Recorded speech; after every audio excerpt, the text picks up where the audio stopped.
Assalamualaikum warahmatullahi wabarakatuh.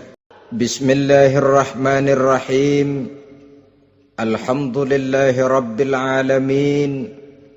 Wassalatu wassalamu ala ashrafil anbiya'i wal mursalin, Sayyidina wa maulana Muhammadin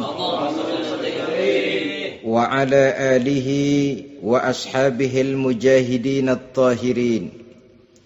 Amma ba'du, subhanaka la ilma lana illa ma 'allamtana innaka antal alimul hakim.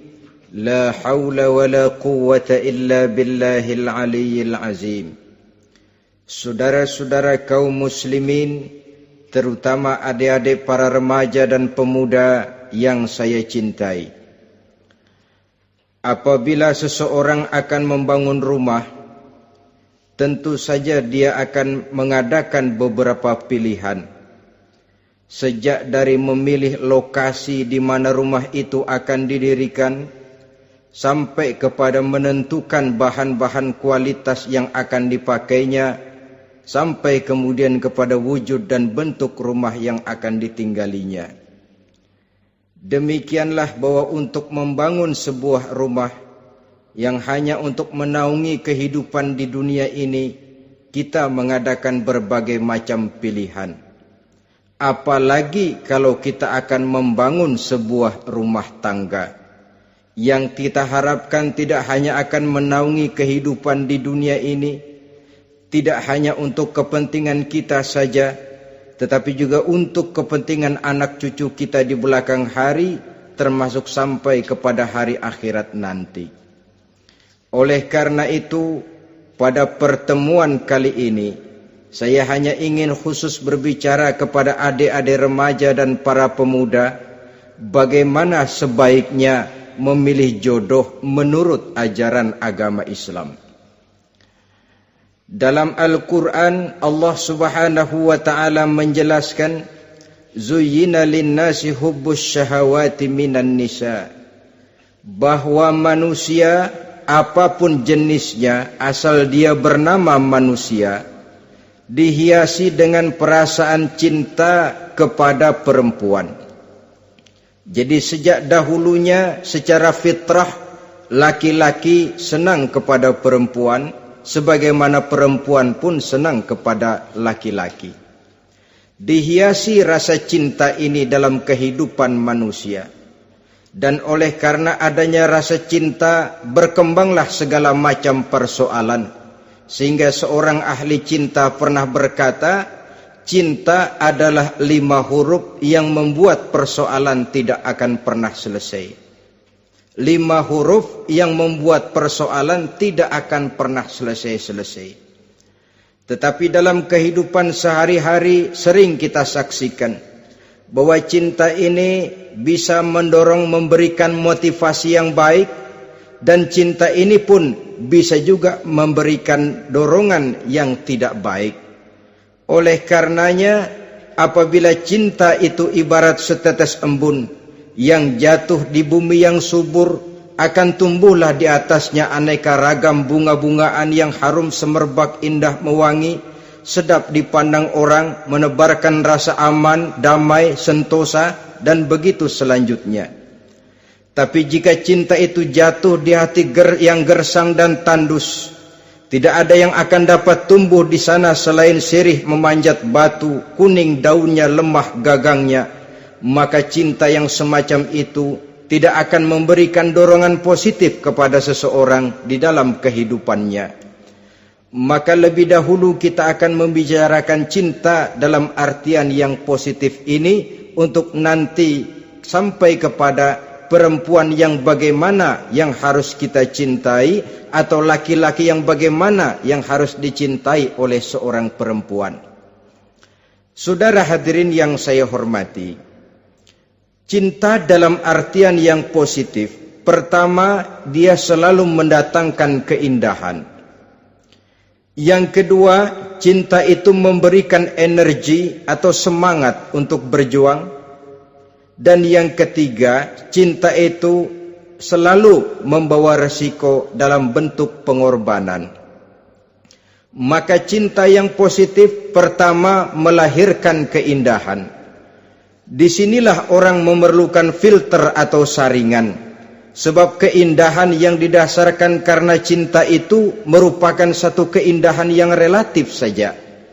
Boleh jadi karena indah orang jadi cinta, boleh juga jadi karena cinta segala sesuatu terasa jadi indah. Namun bagaimanapun juga, kalau hati sudah diliputi oleh rasa cinta, segalanya akan terasa menjadi indah. Cinta itu adalah keindahan. Yang kedua, cinta itu energi, melahirkan dorongan dan semangat. Yang lemah bisa menjadi kuat, yang takut bisa menjadi berani, yang jauh jadi terasa dekat. Itu semua karena dorongan cinta.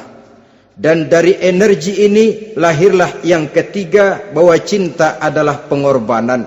Sehingga orang berkata, berani bercinta artinya harus berani berkorban. Takut berkorban, jangan bercinta. Kalau cinta ini kita salurkan kepada nilai-nilai agama umpamanya, yang pertama, cinta mendatangkan keindahan. Kita cinta kepada agama, maka apapun yang diperintahkan oleh agama akan terasa menjadi indah. Solat akan terasa menjadi indah, puasa terasa menjadi indah, zakat terasa menjadi indah, jihad pun akan terasa menjadi indah. Persis kalau kita cinta kepada seorang gadis. Jika kita cinta kepada seorang gadis, apanya saja akan kelihatan menjadi indah. Jalannya terasa indah, lenggang-lenggoknya terasa indah, suaranya merdu padahal cemprengnya bukan main.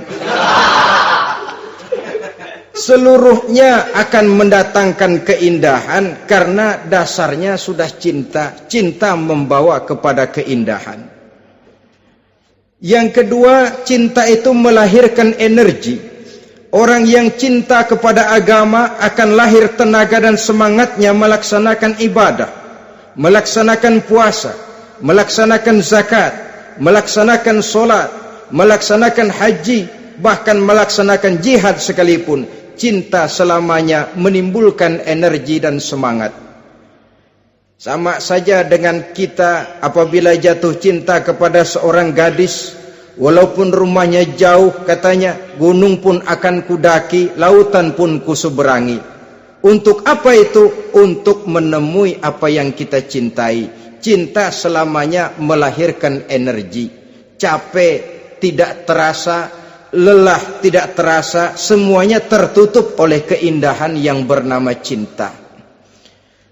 Lalu yang ketiga, cinta membawa pengorbanan. Apabila kita cinta kepada agama, maka pengorbanan terhadap apapun yang diminta oleh agama, baik itu pengorbanan waktu, tenaga, pikiran, harta, bahkan pengorbanan nyawa sekalipun, kita tidak akan berat melaksanakannya karena cinta kita kepada agama yang kita anut ini. Demikian juga cinta kita kepada seorang perempuan akan membuat kita rela berkorban. Apapun yang dia minta, jangankan kita tidak mampu, kita tidak mampu sekalipun, kita masih berusaha untuk mampu guna memenuhi tuntutan si buah hati belahan jantung. Kadang-kadang malam minggu si doi ngajak nonton, umpamanya duit tidak ada, gajian belum, kerja enggak, timbullah inisiatif, entah sepatu kita jual ke tukang loa, entah celana mampir dulu ke tempat lain, yang penting kita berkorban untuk memenuhi permintaan si buah hati belahan jantung. Ketika itu pengorbanan sudah tidak kita rasakan lagi. Bahkan pengorbanan yang paling pedih sekalipun, dalam gurau, dalam bercanda misalnya, dicubit kita oleh kekasih kita, pedih bukan main, terkelupas kulit, mengalir darah, bukan nangis, nyengir.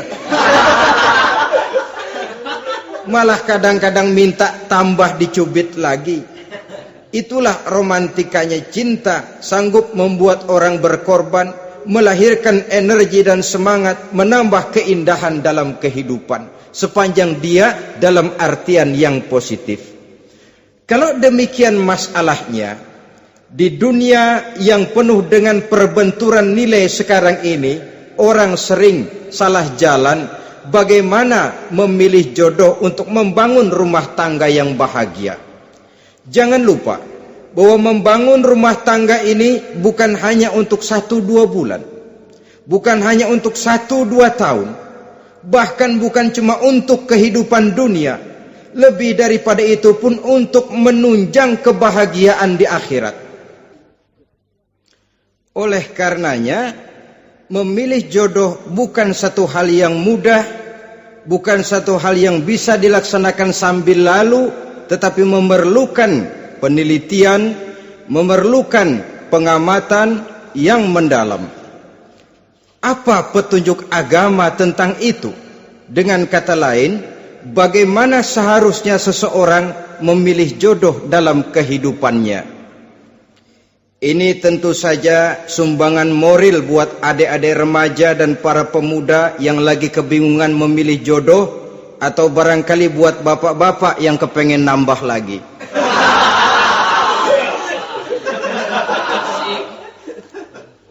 Mohon maaf kepada ibu-ibu, saya tidak menganjurkan, cuma ngajarin.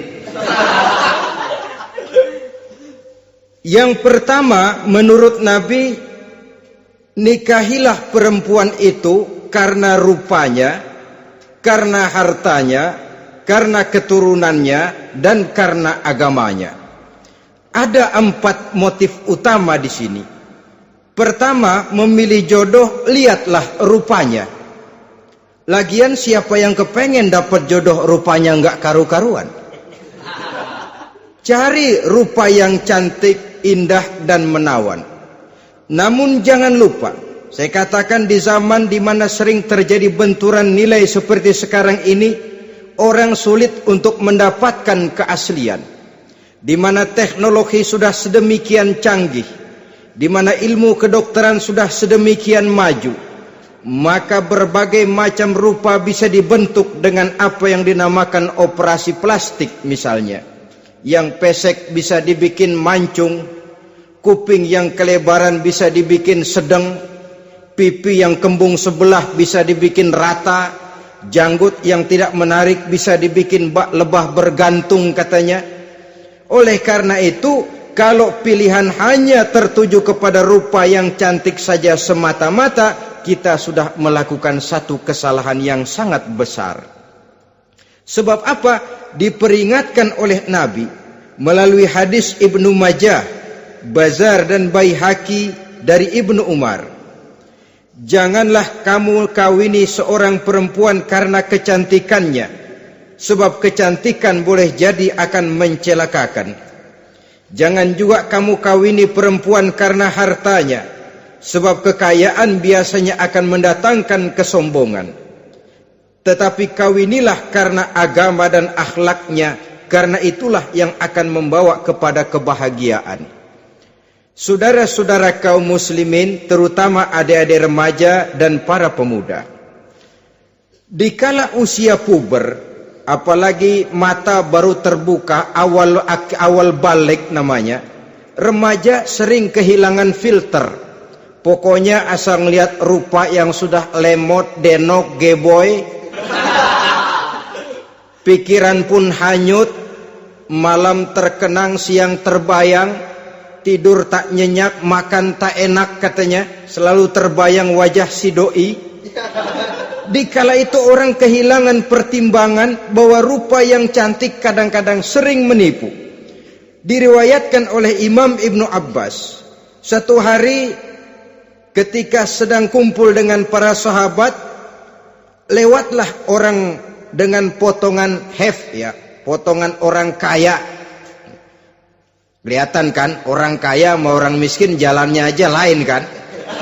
Jalannya saja, jangan gaya hidupnya, jalannya saja lain. Lewat dia, Rasul bertanya kepada seorang sahabat, menurut pendapatmu bagaimana orang yang lewat itu? Kata sahabat, oh yang lewat ini ya Rasul, Kalau dia meminang perempuan, pasti diterima. Kalau dia menolong orang, pasti berhasil. Kalau dia ngomong, pasti didengerin. Kenapa? Orang kaya. Orang kaya ya Rasul. Kalau dia minang, perempuan mana yang kagak bisa menerima kalau dipinang oleh orang kaya? Biar mukanya udah belipet kayak dompet tanggung bulan. Kalau memang duitnya banyak, nggak kelihatan tuh muka yang belipet, yang kelihatan duit. Kalau dia nolong orang, pasti berhasil apa yang dia tolong itu. Kalau dia ngomong, pasti didengerin orang, walaupun omongannya biasa-biasa saja. Kenapa? Orang lihat penampilannya. Sudah, ketika orang itu lewat, beberapa lama kemudian lewat lagi seseorang yang kelihatannya miskin. Rasul tanya lagi, kalau orang ini bagaimana pendapat kamu? Wah, potongan begini sih Rasul. Kalau dia minang, orang tolak. Siapa yang mau kawin sama kere begini? Kalau dia nolong orang, pasti nggak berhasil. Kalau dia ngomong, kagak bakalan ada yang mau dengerin. Siapa yang mau dengerin orang susah ngomong? Setelah orang itu lewat, apa kata Rasul? Orang yang terakhir yang lewat ini, yang barusan lewat, jauh lebih baik dari yang pertama yang lewat tadi. Jauh lebih baik. Maksud dari ucapan ini, Rasul sebenarnya mendidik para sahabat jangan tertipu oleh penampilan. Sebab penampilan tidak selamanya mencerminkan keaslian. Apalagi di zaman sekarang, salon di mana-mana bejibun. Alis mata bisa dibikin, pipi bisa dicat, yang pinggir kuning, yang tengah merah, di sebelah merah ada yang kehitam-hitaman, persis orang kepentok tiang listrik.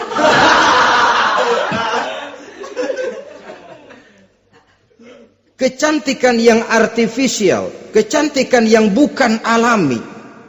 Karena itu silakan saja cari yang cantik, tapi jangan terpaku sampai di situ. Sebab kecantikan di samping dia mudah berubah oleh pergeseran masa dan pertukaran waktu, ternyata penampilan tidak selamanya mencerminkan keaslian. Lain hari seorang sahabat pernah mengadu, "Ya Rasul, ada apa? Inna imraati la turaddu yadul lamis." Ya Rasul, istri saya tidak pernah menolak tangan orang laki yang menjamahnya, mengajak salaman kepadanya. Apa jawab Rasul? Ceraiin aja. Tapi hati saya berat ya Rasul, saya cinta betul sama dia. Ya kalau hatimu berat, jaga dia baik-baik. Nah, dari riwayat ringkas ini kita ambil satu perbandingan. Memang punya istri berwajah cantik itu kadang-kadang si malakama kalau imannya tidak kuat. Si malakama, kita diemin aja, binal, makan hati, nggak aman, nggak tentram. Jangan-jangan saya berangkat ke kantor, dia ngompreng. Buah si malakama, seperti orang tadi, ya Rasul.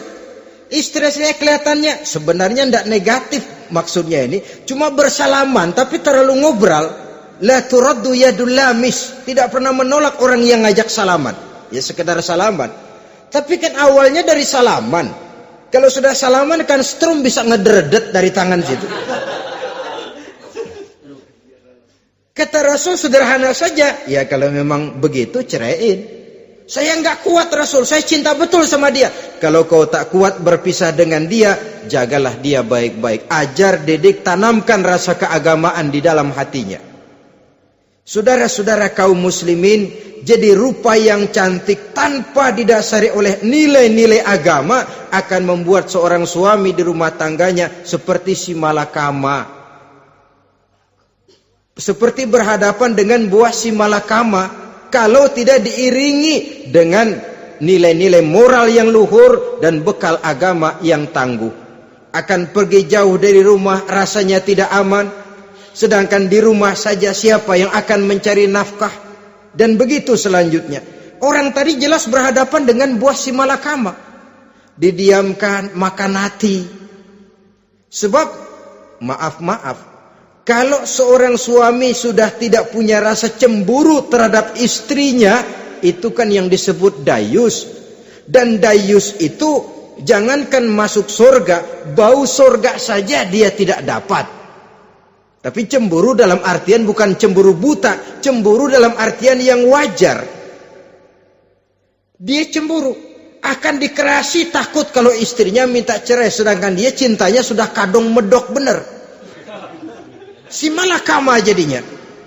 Nah, ini juga satu riwayat yang memberikan gambaran kepada kita. Pilihan, silakan cari rupa yang cantik saja. Cari yang cantik. Tapi kalau itu dijadikan motif utama tanpa dasar-dasar agama, saya khawatir nanti rumah tangga kita akan berhadapan dengan buah si malakama. Jadi adik-adik remaja, usaha, ikhtiar, cari yang cantik, yang kira-kira nggak membosenin, supaya kita betah tinggal di rumah, supaya kita merasa ada tempat berbagi rasa, ada tempat kita bernaung.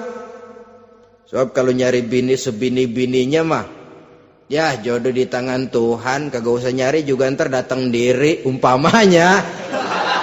Iya, kalau yang datang peot. Orang harus berusaha, walaupun pada akhirnya jodoh toh memang ditentukan Allah. Kan 3 hal yang kita tidak bisa menentukan itu katanya. Maut, rezeki, jodoh. Itu yang masuk mysterious problem. Problem yang misterius. Maut, misterius. Kapan kita mati, kita sendiri tidak tahu.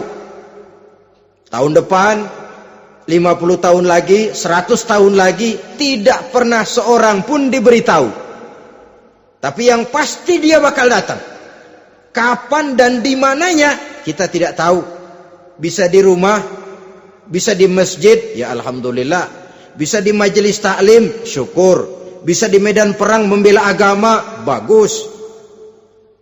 Pasti dia akan datang. Maut, mysterious problem. Sesuatu yang kita tidak tahu kapan datangnya. Rezeki, gitu juga. Sehingga orang sering bilang, rezeki katanya kayak bayangan.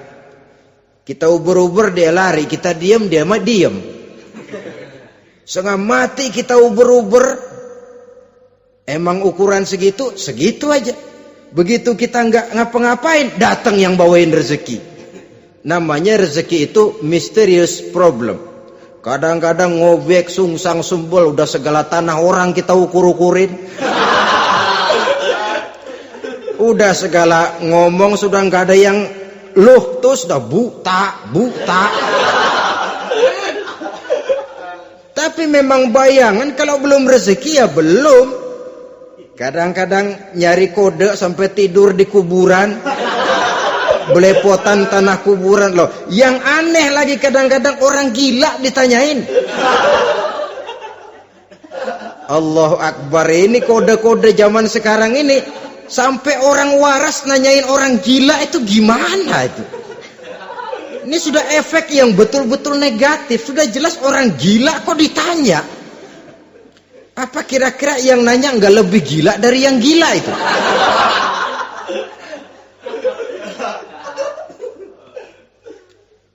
Saudara-saudara kaum muslimin, terutama adik-adik remaja dan para pemuda, jadi silakan saja cari rupa yang cantik, karena dia akan jadi tautan hati, buah hati belahan jantung, tempat kita berbagi rasa, tempat kita pulang dan tinggal di rumah tangga kita.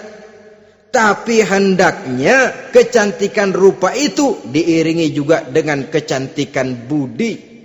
Karena itu cari rupa yang cantik. Ini pilihan utama. Yang kedua, kata Nabi, harta, cari yang kaya. Tetapi jangan lupa, jangan dijadikan pilihan utama. Karena kekayaan sering mendatangkan kesombongan. Apalagi kalau seorang pemuda mendapat istri orang kaya. Hidupnya dimodali oleh istrinya. maka biasanya wibawanya sebagai seorang suami akan hilang. Akhirnya komando di tangan istri. Dikala itulah suami tidak lebih daripada prajurit yang taat kepada komando istrinya. Padahal menurut konsep Quran, ar-rijalu qawwamuna 'alan nisa, laki-laki diciptakan sebagai pembimbing bagi perempuan. Kalau nanti suatu saat terjadi benturan, sedangkan modal diberikan oleh istri, terjadilah pengungkitan. Kata istrinya apa? Lu jangan bertingkah, lu kan kawin sama gue modal lu kolor doang.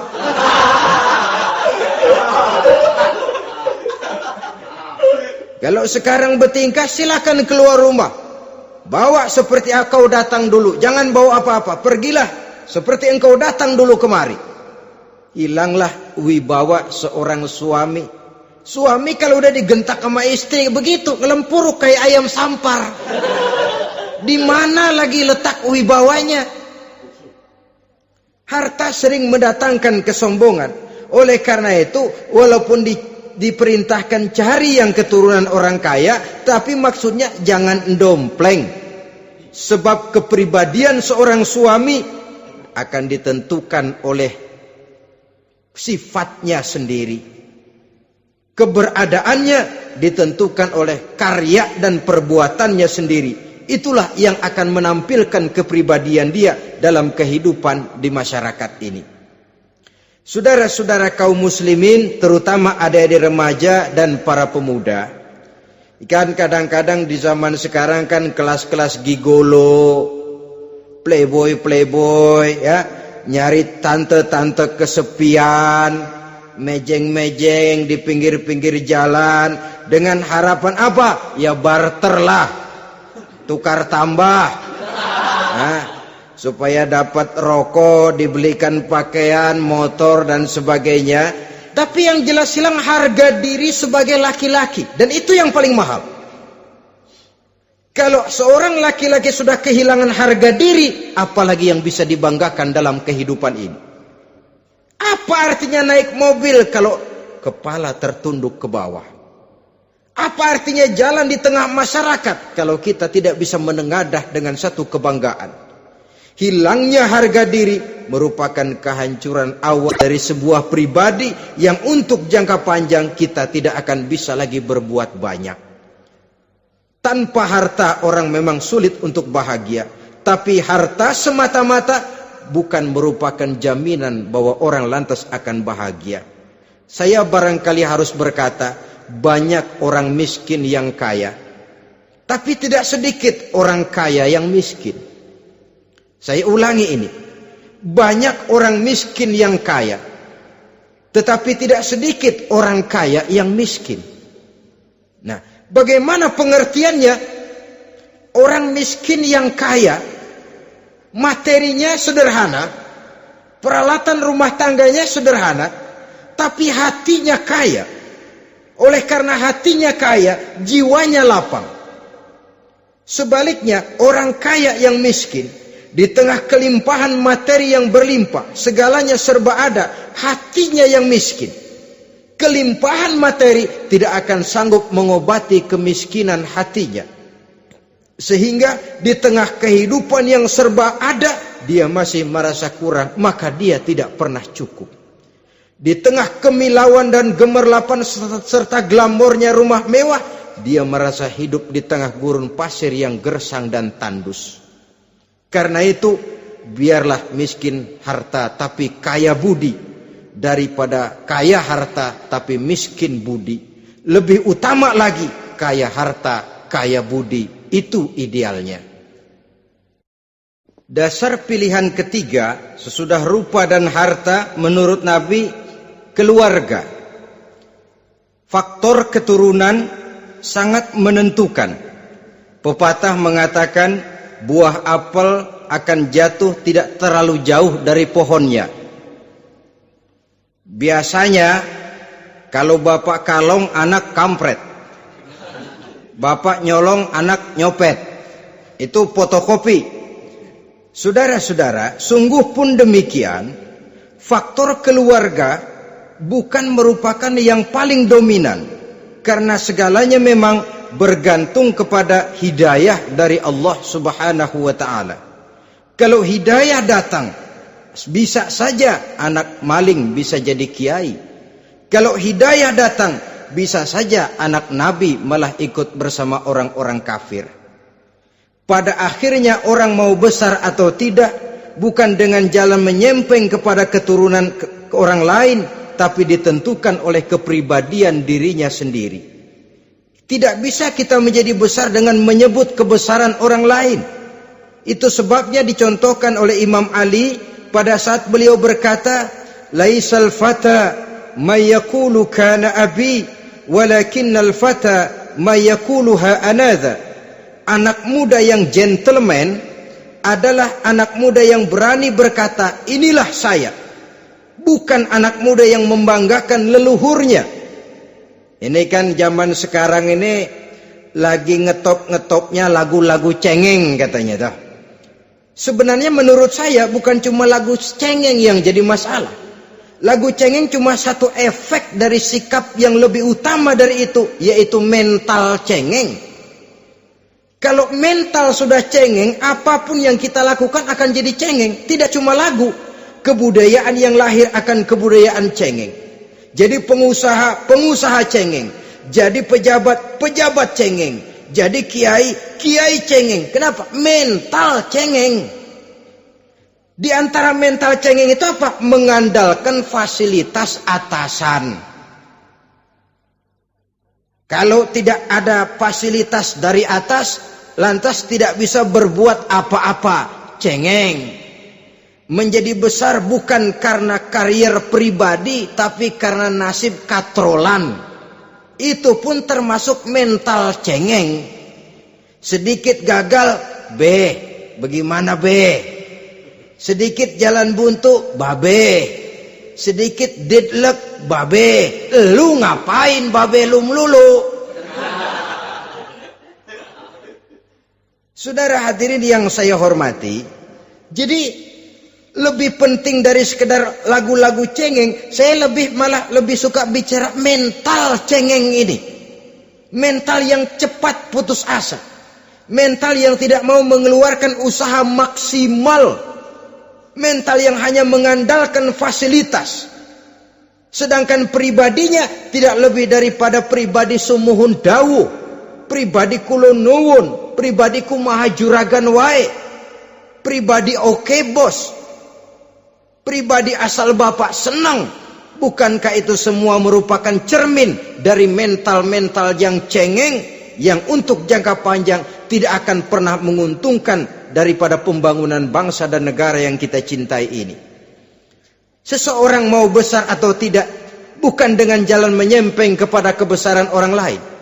Bahkan Syauqi dalam sebait syairnya yang lebih tegas mengatakan, wa syarrun nasi zu khumulin iza fakhartahum zakarul jaduda wa syarrun nasi wa khairun nasi zu syarafin qadimin aqama li nafsihi syarafan jadida.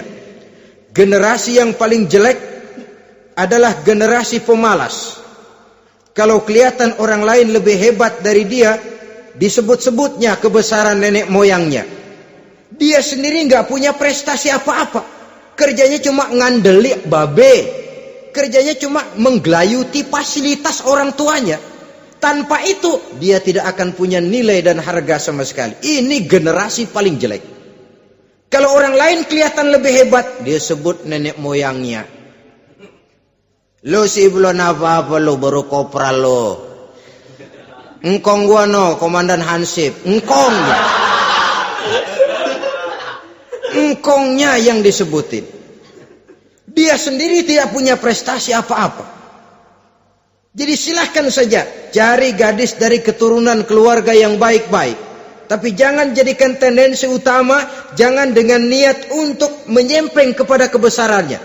Tapi paling tidak dengan niat agar mudah-mudahan dari benih yang baik ini akan lahir keturunan-keturunan yang baik pada akhirnya nanti. Itu yang kita harapkan. Bukan lalu dengan pertimbangan, weh, mertua gue bos nih, kali aja begitu gue kawin dia mampus. Ini semua warisan kan jatuh kemari semua. Kalau itu niatnya sudah jelas salah.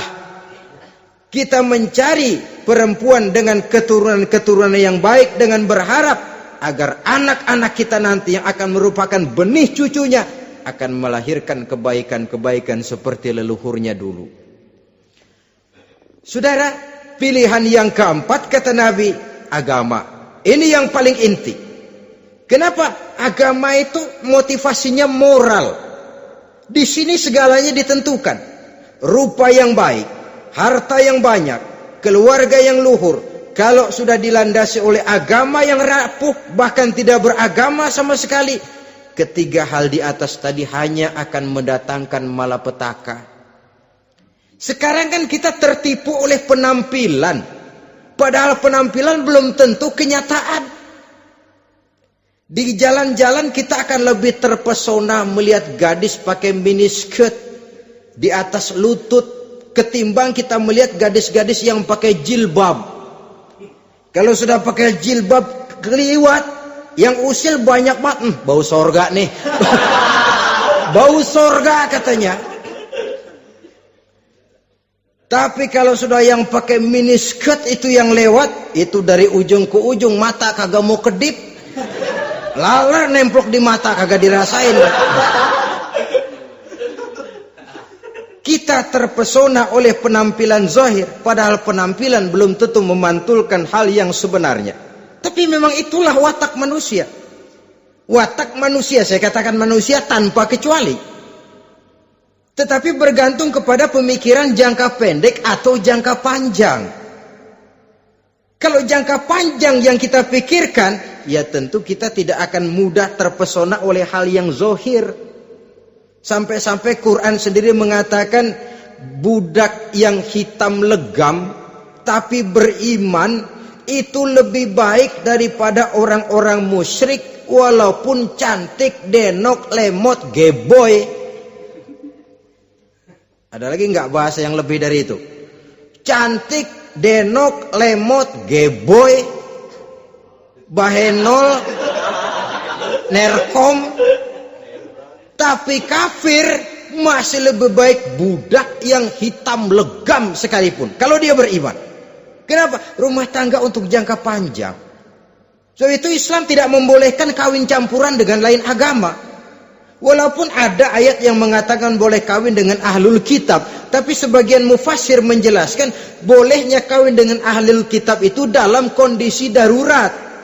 Dalam kondisi normal tidak bisa. Kenapa? Kalau sudah berlainan agama, akan terjadi kerancuan rumah tangga untuk jangka panjang. Bagaimana membina dalam keharmonisan di rumah tangga? Bagaimana nasib anak-anak nanti? Kadang-kadang ada keluarga, kami sih keluarga modern. Anak-anak kami berikan kebebasan untuk milih agama apa saja.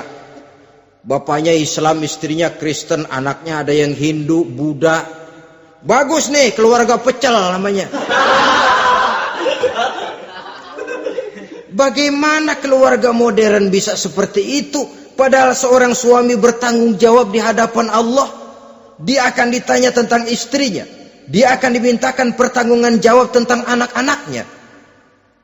Kalau istri kita berlainan agama, mungkin terjadi pengkaplingan.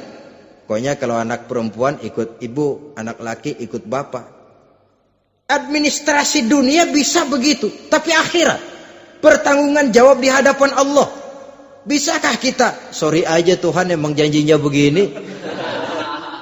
Saudara hadirin yang saya hormati, oleh karena itu budak legam hitam kalau beriman masih lebih baik daripada orang-orang yang tidak beriman walaupun cantik dan mempesona. Kenapa? Ini faktor agama. Ya buat 1-2 bulan bisa terwujud rumah tangga yang tentram. 2-3 tahun mungkin masih bisa bertahan. Tapi sampai kapan? Sampai kapan itu akan terwujud? Pada akhirnya akan muncullah dilema yang akan sulit buat diatasi. Oleh karenanya motif Agama dijadikan stres oleh Nabi. Fazfar bizatiddin taribat yadak. Pilih agama sebagai titik sentral, sebagai pilihan utama. Kalau agamanya kuat, walaupun rupanya sederhana, tapi karena nilai agamanya kuat, dia bisa menyenangkan hati suaminya. Dia bersolek untuk kepentingan suaminya. Dia taat kepada suaminya. Harta, dia anak orang kaya untuk membantu perjuangan suaminya. Tapi kalau tidak ada modal agama, rupa yang cantik bisa menyengsarakan suami. Apalagi kalau suami kere. Istrinya sudah cantik, kaya ataupun tidak kaya kadang-kadang. Udah, suaminya suruh ngempuk di rumah, bininya yang kerja. Ya kalau kerja mendingan kalau dikerjain itu.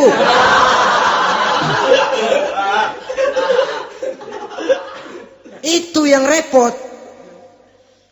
Saudara hadirin yang saya hormati, dan ini bukan 1-2 kasus. Alangkah malangnya kalau sudah terkena hal seperti itu.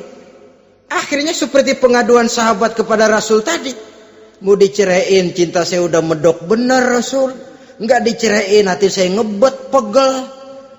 Si malakama akhirnya. Jadi oleh karenanya agama.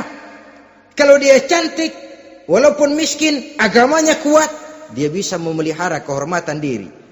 Dia kaya, agamanya kuat, hartanya disalurkan di jalan Allah. Karena itu, agama jadikan pilihan utama. Dan ukuran agama itu bukan cuma jilbab loh. Ya kadang-kadang ada juga yang jilbabnya nggak pernah lepas, tapi kadang-kadang akhlaknya lebih binal dari yang kribo. Ada cuma sekedar kamuflase saja, itu pun penampilan, sekedar penampilan saja. Cuma dari segi aurat ya memang lebih baik dan lebih utama, dan saya kira lebih mengundang penasaran toh. Duren kalau udah dibuka kan kelihatan isinya. Emang udah begitu. Udah. Tapi kalau masih rapat, itu yang rasanya kita pengen buka. Timbul tantangan. Gue pengen tahu isinya. Rasanya juga begitu. Sama saja dengan baju. Kalau dibungkus rapat di plastik, ditaruh di etalase, adanya di toko serba ada. Tahu kita barang mahal nih. Biar punya duit, kita mau nawar ragu-ragu, takut nggak cukup. Tapi kalau barang sudah dibuka di jalanan, diobral di pinggir jalan, murahan, 1.003 masih dicampur odol. Yang begitu sih biar nggak punya duit, kita berani banget tanya, nawar, megang lagi nyemek. Berat duit nih bang. Kenapa? Barang sudah terbuka. Jadi saudara-saudara, syukur kalau keempat-empatnya ini jodoh terkumpul dalam jodoh yang saudara cari. Sudah rupanya cantik, kaya, keturunan orang baik-baik, agamanya kuat. Nah, surga dunia tuh. Yang begitu cari. Kalau ada yang begitu, saya juga mau nambahin satu lagi.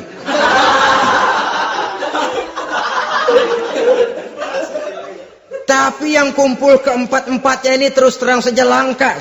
Makhluk langka ini. Kadang-kadang cantik, kaya, keluarganya hebat, agamanya nol, akhlaknya kayak setan. Tapi yang paling celaka kalau empat-empatnya kagak ada. Rupanya jelek, melarat, bapaknya biang maling, kagak beragama lagi. Apanya yang mau dipilih? Mampus saja mendingan. Sudah nggak ada pilihan sama sekali tuh. Sudah nggak ada pilihan sama sekali. Saudara hadirin yang saya hormati, terutama adik-adik remaja. Nah, lalu apa motivasi agama dalam pembinaan ini apa? Agama ini kan memberikan contoh bahwa perempuan yang baik itu, yang kita ingin jadikan dia sebagai ideal dalam pencarian jodoh, tandanya 3. Iza ra'aitaha saratka, kata Nabi. Kalau dipandang, dia bisa menggembirakan kamu. Kan ini yang penting buat seorang suami. Kalau saudara nanti jadi suami, punya istri yang jadi partner setia mendampingi suaminya. Kalau dilihat, nggak membosenin. Kenapa? Dia berdandan untuk nyenangin hati suaminya. Enggak bosenin. Kan kadang-kadang ada bini kalau kita pulang demek aja fotonya.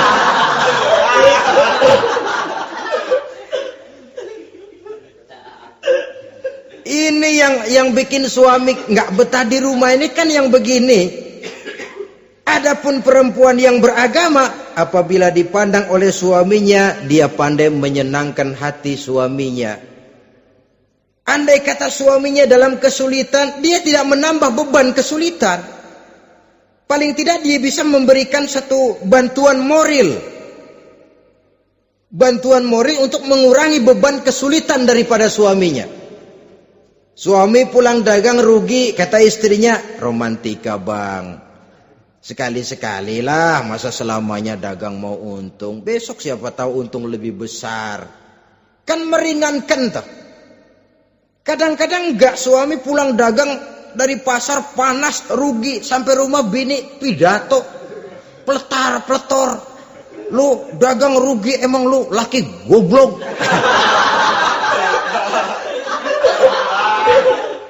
Sudahlah di pasar rugi, di rumah digoblok-goblokin.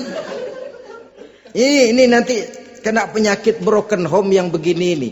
Padahal kesuksesan di kantor, kesuksesan di pasar, kesuksesan di medan tugas selalu dimulai dari kesuksesan dan ketenangan dari rumah tangga. Dia berhias untuk kepentingan suaminya, tidak terlalu berlebihan, dan suaminya pun pandai menghargai istrinya dengan kata-kata yang menimbulkan gairah dan semangat. Melihat istrinya bersorak, kamu makin cantik saja. Jangan juga kadang-kadang suami ketus. Ngelihat daksu pulang kantor, lihat suaminya, istrinya dandan rapi. Tumben lu mau bekasin apa? Mau bekasin katanya. Artinya apa ini? Pandai mengembirakan, bisa tenggang rasa, bisa berbagi rasa. Sehingga suami merasa ada tempat dia bertukar pikiran, ada tempat dia membicarakan persoalan. Dialog dalam kehidupan berumah tangga itu sangat diperlukan. Iza ra'aitaha sarratka, kalau dipandang dia sanggup mengembirakan kamu. Dikasih uang 500 senyum, 5.000 pun ketawa, menggembirakan. Dia bisa taruh kata hatinya kesel, tapi mulutnya senyum. Nah ini yang sulit ini. Senyum tapi kesel, kesel tapi senyum. Kadang-kadang istri itu kan kalau sudah kesel, suami pulang nggak bisa dia menyembunyikan kekesalannya. Dari jauh suami sudah lihat ini yang nyambut, ini bemo ini. Udah monyong serem. Saudara hadirin yang saya hormati, yang kedua, bila diperintah dia taat. Ini pengaruh agama. Sehingga Nabi mengatakan, "Lau amartu li ahadin ayyasjuda ila ghairiha, la amartul mar'ata litasjuda ila zawjiha likibari haqqihi 'alaiha." Andai kata saja boleh aku memerintahkan manusia untuk sujud kepada sesama manusia, pastilah aku perintahkan perempuan untuk sujud kepada suaminya. Kenapa? Karena besar hak suaminya kepada dirinya. Untung sujud kepada manusia tidak boleh. Andai kata boleh, perempuan disuruh sujud sama suaminya. Ini tidak perlu sampai sujud, cium tangan saja minta ridho suami. Kadang-kadang perempuan sekarang berat. Paling banter setahun sekali lebaran doang. Laki pulang sembahyang tubruk, cium tangan, minta redo, nangis segala macam. 3 hari habis lebaran, beras habis, monyong aja lagi.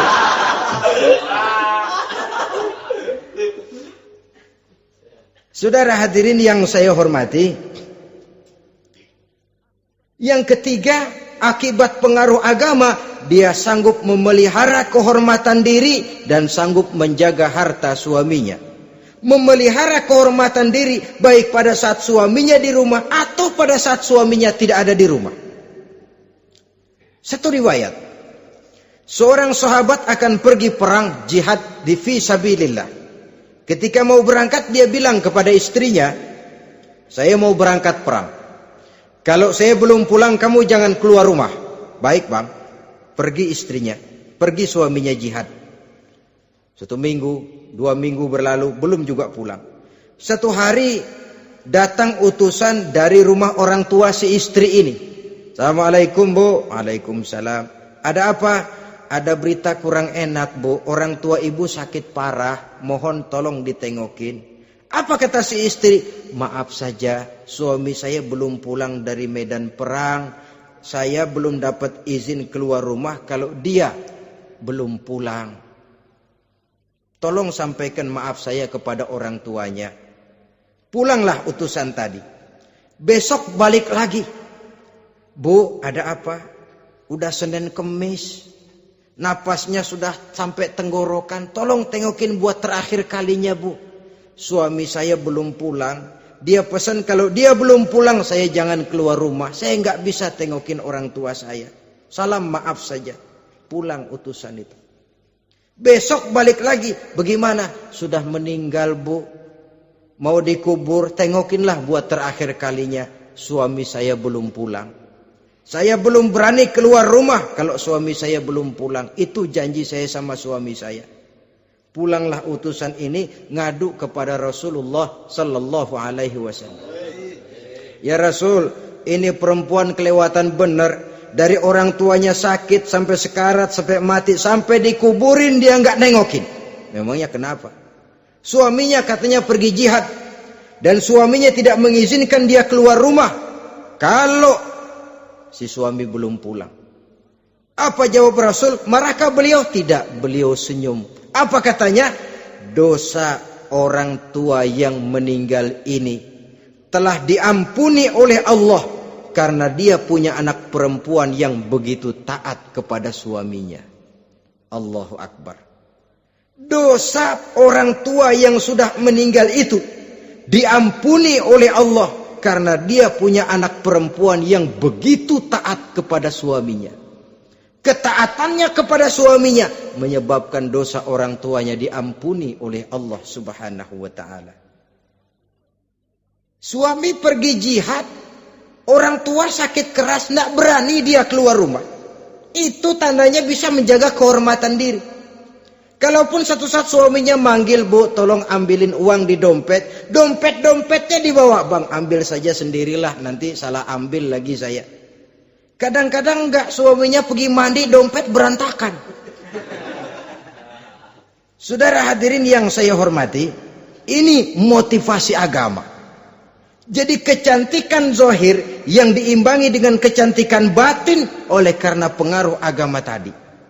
Kalau sudah kemari, orang tidak perlu mikir-mikir operasi plastik, bikin yang pesek jadi mancung supaya orang tertarik. Bikin belakang yang kurus jadi menarik. Tidak. Orang tidak perlu lagi pakai susuk-susukan. Dipasang di bibir supaya kalau senyum orang gempor. Supaya kalau ngomong orang percaya. Dipakai di kuping supaya macam-macam. Tidak perlu lagi. Pakai jompa-jampe, pelet-peletan. Supaya kalau diludahin orang ngikut. Tidak perlu lagi. Kenapa? Cinta itu nature. Sesuatu yang alamiah, yang tidak bisa dipaksakan. Dia kudrati, karunia dari Allah. Tidak bisa cinta dipaksakan. Kalaupun bisa, dengan ilmu pelet, saudara bisa membuat orang jatuh cinta. Ya 2-3 hari, 4-50 hari. Kesananya, apa yang akan terjadi? Kelanggengan tidak akan pernah terwujudkan. Kenapa? Keterpaksaan yang akan timbul. Dalam kondisi semacam itu, rumah tangga tidak akan mengalami ketenangan dan ketentraman. Jadi biarkan cinta berjalan secara alamiah, karena dia memang alamiah. Saudara-saudara, nah sekarang kalau sudah ketemu nih, yang 4 tadi, rupa cantik, keturunan boleh, kaya lumayan, agama kuat. Apa yang harus kita cari? Apa yang harus kita lakukan? Apa pakai pepatah anak sekarang? Aku lihat, aku pikat, aku dapat, aku sikat, aku minggat. Bangsat.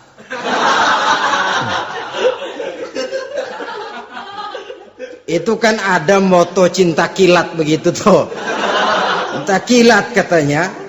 Aku lihat, aku pikat, aku dapat, aku sikat, aku minggat. Bangsat. Atau kita harus hanyut dalam arus free love, free sex, summon living, eksperimen dulu? Tidak. Islam mengajurkan kalau memang seret, ini rasanya ini nih, mantap gue nih. Apa yang diajarkan oleh Islam selanjutnya? Meminang, saudara-saudara. Meminang adalah langkah awal untuk mengikat tali pernikahan. Diizinkan meminang, dan di dalam meminang pun diizinkan untuk melihat.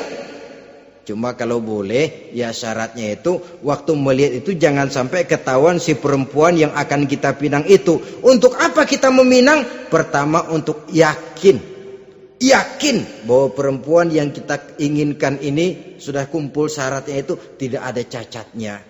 Yang kedua, untuk memperkuat tekad hidup berumah tangga, diperlukan meminang.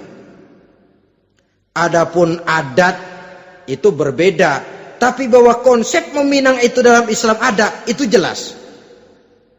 Ya kalau mesti bawa pisang raja, pakai roti buaya, pakai martabak segede ban mobil truk segala macam.